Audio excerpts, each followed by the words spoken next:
अस्सलामुअलैकुम वरहमतुल्लाहि वबरकातुहू। सहायक उर्दू अनुवादक 2025 की तैयारी करने वाले सभी स्टूडेंट इस वीडियो को पूरा देखेंगे। आज की इस क्लास में हम लोग जो उर्दू से हिंदी अनुवाद होते हैं उस चीज़ को सीखेंगे और हम लोग जो है सर सैयद अहमद ख़ान के बारे में हम लोग पढ़ने वाले हैं और इसकी जो ज़िंदगी है उसकी ज़िंदगी को हम लोग उर्दू से हिंदी अनुवाद करेंगे और समझेंगे कि उर्दू से हिंदी अनुवाद किस प्रकार से होते हैं। ये तो मैं आपको कराऊंगा ही जो कि लॉन्ग रहेंगे, साथ साथ में मैं आपको शॉर्ट्स जो शब्दार्थ हैं वो भी मैं आपको कराऊंगा। बहुत सारे वर्ड्स हैं आप देखेंगे उनको मैं आपको कराऊंगा। अच्छा, अनुवाद करने के एक नियम में आपको बता देना चाहूँगा कि सबसे पहले जो भी आपको देंगे अनुवाद करने के लिए, जैसे यहाँ पर है कि सर सैयद अहमद ख़ान दिल्ली के एक मुअज़्ज़ज़ घराने में 1817 ईस्वी में पैदा हुए। आपको पता होना चाहिए कि मुअज़्ज़ज़ को हम लोग हिंदी में क्या कहते हैं या फिर घराने को क्या कहते हैं, पैदा होना को हम लोग क्या कहते हैं। इसी तरीके से बहुत सारे वर्ड्स हैं ऐसे जिनका आपको पता होना चाहिए। तो आइए सबसे पहले इस क्लास को शुरू करने से पहले जो लॉन्ग रहेंगे उसको करने से पहले इनके जो शब्दार्थ हैं उनको पहले पढ़ लेते हैं, तब जाके आसानी होगी। तो देखिएगा यहाँ पर हैं आपके शब्द और यहाँ पर देखिए उर्दू अल्फाज। जैसे कि मुअज़्ज़ज़ को हम लोग कहते हैं सम्मानित, ऊपर में रहेगा तो इस तरीके का वर्ड्स तो आपको पता हो जाना चाहिए, इसलिए अभी याद कर लीजिए आप। तो मुअज़्ज़ज़ को हम लोग कहते हैं सम्मानित और तरबियत को कहते हैं प्रशिक्षण। तहसील इल्म यानी कि जानकारी प्राप्त, हासिल से बना है तहसील, ठीक है। रिसाला जिसे हम लोग पत्रिका कहते हैं, तहजीबी जिसे सांस्कृतिक कहते हैं, अदबी मज़ामीन यानी कि साहित्यिक निबंध, शाये हुआ यानी कि प्रकाशित हुआ, शाये होना प्रकाशित होना। उसके बाद देखिएगा कि भाग को हम लोग हिस्सा कहते हैं, रचनाओं को हम लोग तसानीफ कहेंगे, महत्व को अहमियत कहेंगे, शैक्षणिक गद्य यानी कि इल्मी नसर, निबंध लिखना यानी कि मजमून निगारी करना और विकास यानी कि फ़रोग़। अच्छा, एक बात और बताना चाहूँगा, जैसे कि मैंने जो व्हाट्सएप ग्रुप में जो स्टूडेंट जुड़े हुए हैं उन लोगों को मैंने इसका टेस्ट देने के लिए कहा था, तो वो वैसे ही स्टूडेंट क्या करेंगे, मिलाएंगे, मिलाने के बाद में अगर उसका सही है तो आप लोग टिक लगा देंगे। मैंने उनको कहा था कि ये जो उर्दू अल्फाज है इन उर्दू अल्फाज का जो है वर्ड्स लिख के लेके आना है, शब्दार्थ आपको लिख के लेके आना है। तो आप लोग जो लिखे हैं ना जिस कॉपी में, उस कॉपी में क्या करेंगे, मिलाएंगे। जैसे कि पत्रिका हो गया, सांस्कृतिक हो गया, तहजीबी का और तरबियत का प्रशिक्षण हो गया, ये सभी आप मिलाएंगे। अगर आपके सही हैं तो टिक लगा देंगे, अगर आपका गलत है तो यहाँ पर क्रॉस का चिन्ह लगा देंगे, ठीक है। सेम प्रोसेस आप लोग इसमें भी करेंगे, यानी कि इसका जो आपने ट्रांसलेट किया तो आप मिलाएंगे कि आपके सही हो रहे हैं कि गलत हो रहे हैं। अगर सही हो रहे हैं तो टिक लगाएंगे, गलत हो रहे हैं तो आप काट देंगे, क्रॉस लगा देंगे, ठीक है। तो देखिए एक नंबर में कह रहे हैं कि सर सैयद अहमद ख़ान दिल्ली के एक मुअज़्ज़ज़ घराने में 1817 में पैदा हुए। तो मैंने आपको ऊपर में ही नीचे में अभी बताया कि मुअज़्ज़ज़ को हम लोग कहते हैं सम्मानित, ठीक है, और घराने को हम लोग घराना ही कहेंगे। तो इसका ट्रांसलेट कैसे करेंगे, तो सर सैयद अहमद ख़ान तो सर सैयद अहमद ख़ान, ये आपके सेम रहेंगे, ठीक है। दिल्ली के एक मुअज़्ज़ज़ घराने में, तो दिल्ली के एक सम्मानित घराने में 1817 ईस्वी में पैदा हुए, तो 1817 ईस्वी में जन्म लिए। तो पैदा होना यानी कि जन्म लेना मिल गया।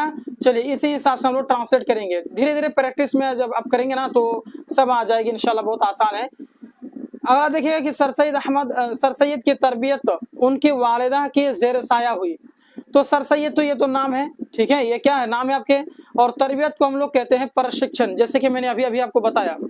वालिदा को माता कहेंगे और ज़ेर साया यानी कि माता के छाए यानी कि जिसके अंडर में रह के जो परवरिश पाता है। तो सर सैयद की तरबियत तो सर सैयद की प्रशिक्षण उनकी वालिदा के ज़ेर साया हुई, उनकी माता के छाए में हुई। कितने आसान है देखिए। अगला देखिएगा कि तहसील इल्म के बाद 1862 ईस्वी में गाजीपुर में उन्होंने एक अंजुमन साइंटिफिक है ना सोसाइटी के नाम से बनाई। तो यहाँ पर देखिएगा कि तहसील इल्म को हम लोग जानकारी, तहसील मतलब कि प्राप्त करना और ये इल्म का मतलब होता है जानकारी कह सकते हैं।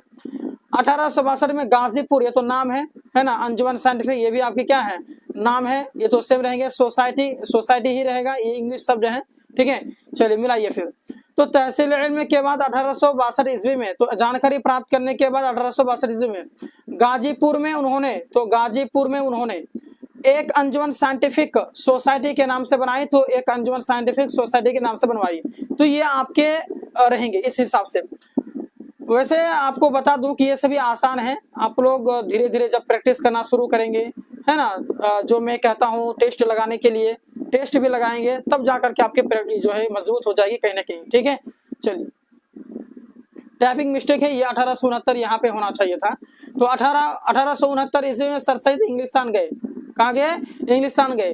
तो ये आपके सेम रहेंगे, 1869 में सर सैयद इंग्लिस्तान गए। ठीक है, इंग्लिस्तान ये जगह का नाम है। वापस आकर उन्होंने तहजीबुल अखलाक नाम से एक रिसाला जारी किया। तो वापस आकर उन्होंने, तो ये आपके सेम रहेंगे कि वापस आकर उन्होंने तहजीबुल अखलाक, ये नाम है तो तहजीबुल अखलाक ये भी नाम रहेगा, सेम रहेंगे। एक रिसाला जारी किया, तो रिसाला को हम लोग कहते हैं, रिसाला को कहते हैं पत्रिका। ठीक है, और जारी किया ये आपके भी सेम रहेंगे। तो वापस आकर उन्होंने तहजीबुल अखलाक नाम से एक पत्रिका क्या किया? जारी किया, आपके सेम रहेंगे। ठीक है, चलिए आगे देखिए। अगला आपके सामने में कि जिसमें समाजी, तहजीबी और अदबी मज़ामीन शाये हुए थे। तो यहाँ पर समाजी को हम लोग कहते हैं समाजी। ठीक है, ये आपके सेम रहेंगे। तहजीबी इसको कहते हैं हम लोग सांस्कृतिक। क्या कहते हैं? सांस्कृतिक। और अदबी मज़ामीन, मज़ामीन मतलब क्या होता है? निबंध। और अदबी को हम लोग साहित्यिक कहेंगे, अदबी को साहित्यिक कहेंगे। और शाये होना यानी कि प्रकाशित होना, छपना, प्रकाशित होना। ठीक है, देखिए, चलिए करिए कि जिसमें समाजी, तहजीबी, तो जिसमें समाजी, सांस्कृतिक और अदबी मज़ामीन और साहित्यिक निबंध शाये हुए थे, तो प्रकाशित होते थे। ठीक है, मिल गया आपका, इसी हिसाब से आपको ट्रांसलेट करनी है। आगे देखिए, अगला यहाँ देखिए कि सर सैयद ने अलीगढ़ में एक स्कूल खोला। सर सैयद ने अलीगढ़ में क्या किया? एक स्कूल खोला। चलिए इसको करते हैं। तो यहाँ पर हम लोग कहेंगे सर सैयद अलीगढ़ में एक स्कूल खोला, ये आपके सेम रहेंगे, बिल्कुल आसान है, कोई दिक्कत नहीं है। चलिए आगे देखिए। जो 1878 ईस्वी में मोहम्मदन एंग्लो ओरिएंटल कॉलेज बना। तो ये सेम रहेंगे कि जो 1878 में मोहम्मदन एंग्लो, है ना, ओरिएंटल कॉलेज बना, ये आपके सेम रहेंगे, क्योंकि वो आपके नाम है तो नाम का तो कोई होता नहीं है, आपके सेम रहेंगे। ठीक है, चलिए अगला देखिए। और फिर अलीगढ़ मुस्लिम यूनिवर्सिटी के शक्ल में उभर कर सामने आया। तब कहेंगे और फिर अलीगढ़ मुस्लिम विश्वविद्यालय के रूप में उभर कर सामने आया। तो यहाँ पर देखिए और फिर से रहेंगे। अलीगढ़ मुस्लिम यूनिवर्सिटी तो नाम है, लेकिन यूनिवर्सिटी को हम लोग कहते हैं विश्वविद्यालय। ठीक है, तो और फिर अलीगढ़ मुस्लिम यूनिवर्सिटी यानी कि और फिर अलीगढ़ मुस्लिम विश्वविद्यालय की शक्ल में, शक्ल को हम लोग रूप कहते हैं, के रूप में उभर कर सामने आया। तो उभर कर सामने आया, ये आपके सेम रहेंगे। ठीक है, चलिए अगला देखिए। अगला है ये टाइपिंग मिस्टेक 1878 जो है इधर होना चाहिए, इधर आ गया। तो 1878 ईस्वी में सर सैयद अहमद को सर का खिताब मिला। उन्हें क्या हुआ?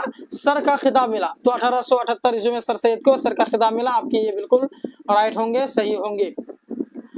जो उनके नाम एक हिस्सा बन गया, जो उनके नाम का एक हिस्सा बन गया, तो जो उनके नाम का एक भाग बन गया, हिस्सा को हम लोग कहते हैं भाग, आपके हो जाएंगे राइट, जो उनके नाम का एक भाग बन गया।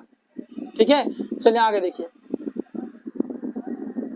सर सैयद अहमद खां के तसानीफ में आसार नदाइद और असबाब बगावत हिंद खास तौर पर, है ना, खास तौर पर देखिएगा अहमियत रखती हैं। तो वहीं सर सैयद अहमद खान की रचनाओं में, यानी कि रचनाओं मतलब तसानीफ करना, तसानीफ को हम लोग रचना कहेंगे। ये ठीक है ने असारुस नादीद और असबाब बगावत हिंद विशेष तौर पर महत्व रखती हैं, यानी कि खास को हम लोग विशेष कहते हैं ना, खास तौर पर अहमियत रखती है, अहमियत को कहते हैं महत्व। तो खास तौर पर यानी कि विशेष तौर पर क्या रखती हैं? महत्व रखती हैं, आपके सेम रहेंगे। बाकी ये सब जो है आसारुस नादीद और असबाब बगावत, ये सभी आपके नाम हैं। अगला देखिएगा, अगला कह रहा है कि उर्दू की नई इल्मी नसर की बुनियाद डालने के साथ साथ सर सैयद ने उर्दू में मुख्तसर मजमून निगारी को फरोग दिया है। तो यहाँ देखिएगा उर्दू की नई इल्मी नसर यानी कि उर्दू की नई शैक्षणिक गद्य, यानी कि इल्मी नसर यानी कि शैक्षणिक गद्य की बुनियाद डालने के साथ साथ आपके रहेंगे, साथ साथ, है ना, उर्दू में मुख्तसर, मुख्तसर को हम लोग कह सकते हैं क्या? छोटी छोटी है। और मजमून को कहते हैं निबंध, और निगारी का मतलब लिखना, है ना, फरोग दिया यानी कि विकास दिया। तो वहीं से हम करेंगे उर्दू की नई शैक्षणिक गद्य की बुनियाद डालने के साथ साथ, है ना, सर सैयद ने उर्दू में छोटे निबंध लिखने का विकास दिया। ठीक है, इस तरीके से करेंगे। चलिए अगला देखिए। सर सैयद अहमद खान का इंतकाल जो है 1898 ईस्वी में हुआ। तो इंतकाल को हम लोग मृत्यु कहते हैं। ठीक है, तो सर सैयद अहमद खान की जो मृत्यु है वो 1898 में हुई। सिर्फ इंतकाल को आप चेंज कर देंगे। और अलीगढ़ मुस्लिम यूनिवर्सिटी में दफन हुए और अलीगढ़ मुस्लिम विश्वविद्यालय में दफनाए गए। दफन होना यानी कि दफनाना सेम रहते हैं, और यूनिवर्सिटी को हम लोग कहते हैं विश्वविद्यालय। तो इसी प्रकार से मैंने आपको आज के इस क्लास में सर सैयद अहमद खान की जिंदगी के बारे में मैंने उसको उर्दू से हिंदी अनुवाद करके मैं आपको बताया। आई होप आपको अच्छी तरह से समझ में आ गया। और बाकी आप लोगों को जो एक काम ये है कि आप लोग जो भी जो प्रैक्टिस में बोला था वो करने के लिए, टेस्ट जो आपको लगाने के लिए कहा था, तो जो कॉपी आपने चेक किया तो आपके कितने सही हैं कितने गलत हैं। अगर सही है तो टिक लगाएंगे, गलत है तो उसको क्रॉस कर देंगे, और उसकी जगह में जहाँ गलती है उसको इंप्रूव करके आप फोटो खींच करके मेरा व्हाट्सअप नंबर, इस नंबर पे व्हाट्सअप चलता है ना, आपको पता है, तो आप लोग भेज देंगे। बाकी आप लोग अगर बाकी जो व्हाट्सएप ग्रुप में जुड़े हुए हैं उनके अलावा जो दिगर बच्चे हैं जो अभी तक नहीं जुड़े हैं, तो इस नंबर पर आप लोग जरूर कांटेक्ट करेंगे, व्हाट्सएप मैसेज करके जो है आप लोग पीडीएफ भी ले लेंगे और साथ साथ में व्हाट्सएप ग्रुप में ज्वाइन हो जाएंगे। क्योंकि उसमें टेस्ट के साथ साथ आपकी जो है क्लासेस भी होती हैं, और उसको जो है प्रत्येक क्लास का पीडीएफ भी मिल जाता है, जिससे पढ़ने में और आसानी हो जाती है। आप लोग जरूर जुड़ेंगे। तो मिलते हैं एक और क्लास के साथ में एक और वीडियो में, तब तक के लिए धन्यवाद। अस्सलाम वालेकुम व रहमतुल्लाहि व बरकातुहू।